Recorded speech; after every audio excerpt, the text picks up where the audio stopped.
Well, thank you very much, Elena, and congratulations, everybody. What an absolutely fascinating day. I never imagined we'd hear so many different perspectives from so many different disciplines, and I can assure you that everybody who tuned in just for a little bit today learned something and learned something big. So just a couple of minutes of a reflection here. I thought it was fascinating to start the day with a historic perspective and think about how this pandemic that we're going through is so different from the one a century ago. Things were a lot simpler then in terms of communications and media and trust.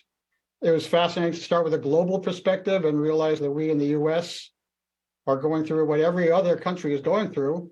And we need groups like WHO to coordinate these efforts and offer different perspectives.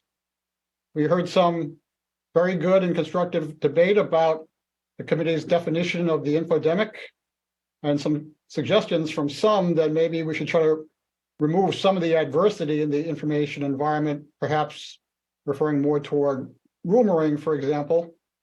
But the consensus is that currently in 2023, as one speaker said, our information ecosystems are wired for the spread of false and misleading content. And so the question for today, tomorrow, and beyond is how do we get to more robust systems and processes and research and trials and evaluation, everything that Director Griffiths from CDC was asking us to comment on. One area that everybody talked about, which I think is a big change from past crises, is the agreement that preparation has got to start now when there is no major emergency. We're still in the middle of COVID, of course, but the danger has receded greatly. And so now is the time to prepare, to build trust with communities, media, scientists, build relations with communities. And that is critical for building trust and taking action in the future. And of course, we are in an environment where health officials are far from the only messengers here. We have to work closely with political leaders and media and journalists. Part of the challenge, and a number of my colleagues commented on this, of course, is that public health is always invisible, except for these crises. I mentioned that in my opening comments.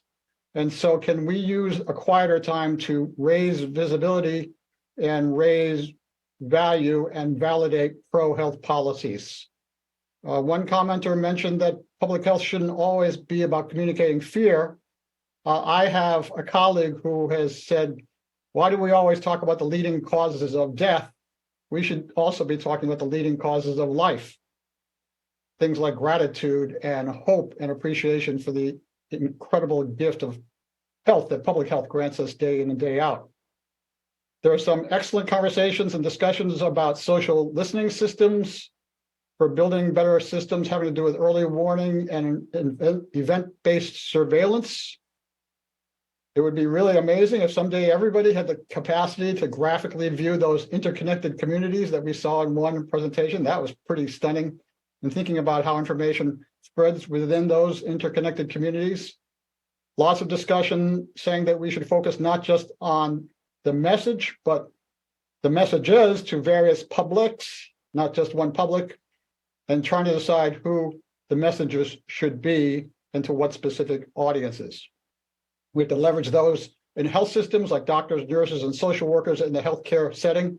They have the highest trust levels, but can we also work with journalists, as I just said, and also with other sectors such as the private sector, faith-based groups, and a number of speakers spoke about that, community-based organizations, public health lawyers, and many others.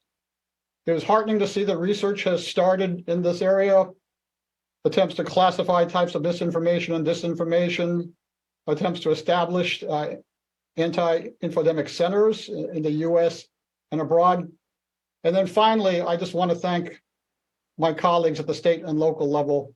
As I mentioned at the beginning, I'm a former state health commissioner, because they are the ones in the trenches doing the work on the ground. And how this proceeds state by state and locality is different. So we have to do this understanding the culture with a focus on equity, doing the work with compassion. And there is a tremendous need to build capacity among the existing workforce and building a new workforce with the skills to manage the information ecosystem better going forward. So that's some comments from me, and I'm sure you have many others.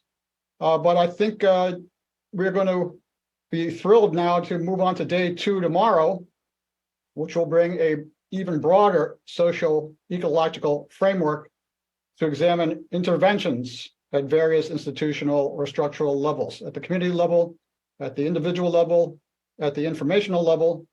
And then, as I mentioned, we will end tomorrow with a broad roundtable discussion that I have the pleasure of moderating, in which we all try to envision a future in which we have a system to effectively manage the information system going forward, and doing the work ahead of time before and continuing the work after a public health emergency.